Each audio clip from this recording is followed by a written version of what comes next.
Discours de François Mitterrand, président de la République française à l'Université de New York, sur l'histoire des relations culturelles entre la France et les États-Unis d'Amérique et les idéaux de la Révolution française. New York, mercredi 28 septembre 1988.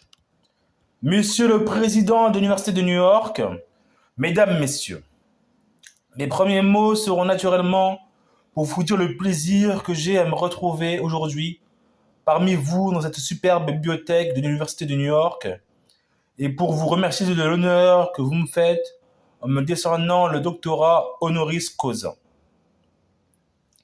Cette récompense, cette distinction m'est d'autant plus chère qu'elle émane d'une des universités qui a le plus agi pour la civilisation et la culture française aux États-Unis d'Amérique, et pour abolir dans une communauté de valeurs et d'idéaux partagés la distance que l'Atlantique met entre nos deux pays.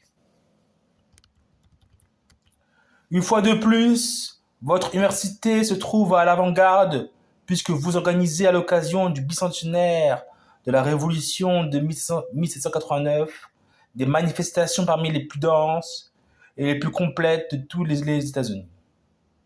C'est dire la fierté qui est la mienne de participer à l'inauguration de ce cycle. Veuillez voir dans ma présence ici le témoignage de gratitude de mes compatriotes. Témoignage qui s'adresse à vous-même, Monsieur le Président Brademas, à Monsieur le Chancelier Oliva et à tous les membres du comité d'organisation pour le bicentenaire de l'Université de New York. À vrai dire, vous aviez raison de le remarquer, cher Thomas Bishop, je respire dans cette maison un air familier. D'une part, vous l'avez dit parce que c'est la troisième fois en 15 ans que je lui rends visite et qu'à chaque reprise, j'ai pu apprécier la chaleur de l'accueil qui m'est réservé. D'autre part, et surtout parce que le département de France sait de votre université, mais en quelque sorte le salon, pour parler comme au XVIIIe siècle où se croisent et s'entretiennent tout ce que la France compte d'intellectuels, de chercheurs, de créateurs prestigieux, et de tout ce que l'Amérique produit d'amoureux et de connaisseurs fervents de la culture française.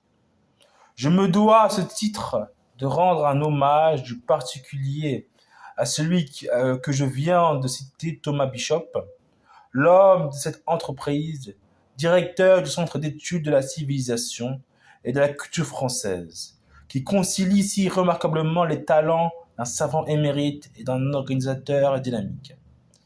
La vitalité du département de français ne se traduit pas seulement par la place réservée à l'enseignement de la langue, mais également par l'imagination déployée pour rendre vivante et précise la connaissance de la culture française, et pour l'insérer dans une perspective historique. J'ignore pas qu'au-delà de ce département de français, c'est l'université dans son ensemble qui s'est mobilisée pour la mise en œuvre de l'ambitieux programme de célébration de ce bicentenaire. Vous êtes en cela les fidèles héritiers d'une grande tradition. Depuis plus de 2 siècles, les relations culturelles franco-américaines n'ont cessé de s'enrichir et de se féconder au rythme des allers et retours permanents entre les deux rives de l'Atlantique. À l'influence de Montesquieu et des philosophes sur l'évolution de la pensée politique américaine, à la contribution décisive de Beaumarchais, Rochambeau, Lafayette, de Grasse, à l'indépendance des États-Unis, fait écho moins de 20 ans plus tard à l'apport de Thomas Jefferson et de Thomas Paine à la Déclaration des droits de l'homme et du citoyen, qui elle-même ne précède que d'un mois la proclamation par le Congrès américain de Bill of Rights. Le ressort de cette relation privilégiée, vous le connaissez comme moi, c'est un même amour de la liberté, une même exigence de fraternité, la certitude inaliénablement que les hommes sont égaux devant la loi. C'est en fin de compte l'essence même de l'enseignement que nous tirons aujourd'hui, chacun avec son génie propre, des événements fondateurs d'il y a 2 siècles. Dans un essai célèbre, votre compatriote, l'historien et philosophe Hannah Arendt a cherché à opposer 2 grands modèles révolutionnaires. Les révolutions de la liberté sous l'exemple américain, les révolutions de l'égalité dans la lignée française, les premières animées par la quête du bonheur, les secondes destinées à sombrer dans la violence, Je crois pour ma part que rien ne définit mieux la démocratie moderne que nous pratiquons que la synthèse toujours à réinventer entre liberté et égalité.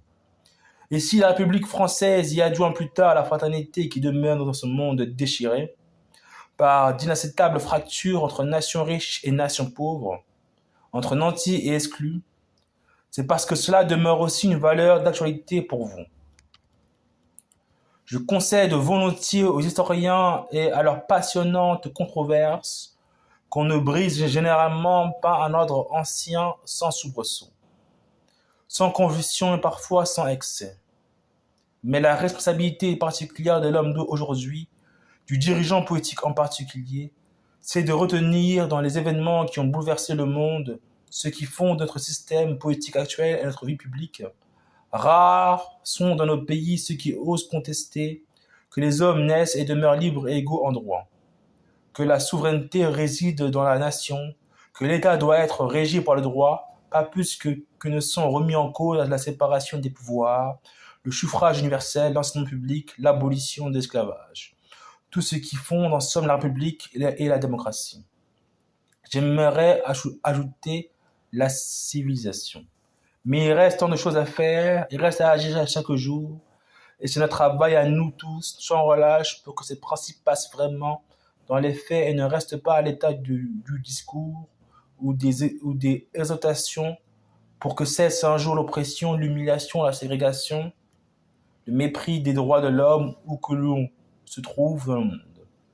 Et croyez-moi, cela ne peut se faire sans admettre une sorte de rupture avec ce que l'ordre établi peut représenter de plus médiocre dans le respect des fausses traditions. C'est en cela que les commémorations sont utiles, puisqu'elles nous invitent à une réflexion aussi lucide que possible sur ce que nous sommes devenus au regard des espérances et des idéaux d'autrefois. Sachons, mesdames, messieurs, en tirer de la meilleure part, y puiser l'encouragement nécessaire à croire dans nos valeurs, à les adapter à l'évolution du monde, à les étendre à tous les champs nouveaux de l'économie, de la science, de l'écologie, dont les développements fulgurants risquent d'échapper à la maîtrise de l'homme.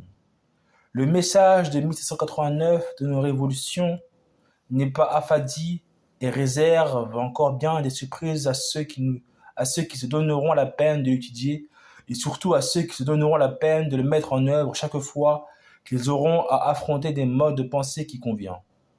Aujourd'hui comme hier, de rejeter, eh bien, vous êtes de ceux-là, mesdames, messieurs, représentants de cette université ou des différents ordres culturels.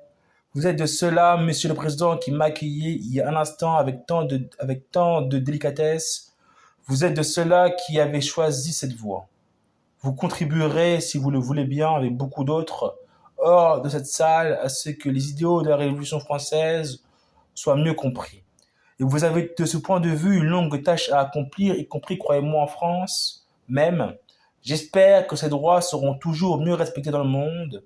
De ce choix, de votre présence, je vous remercie. Que puis-je souhaiter d'autre que ceci? Sinon que vos travaux rencontrent le succès et l'audience qu'ils méritent. Vive la France, vive la République française.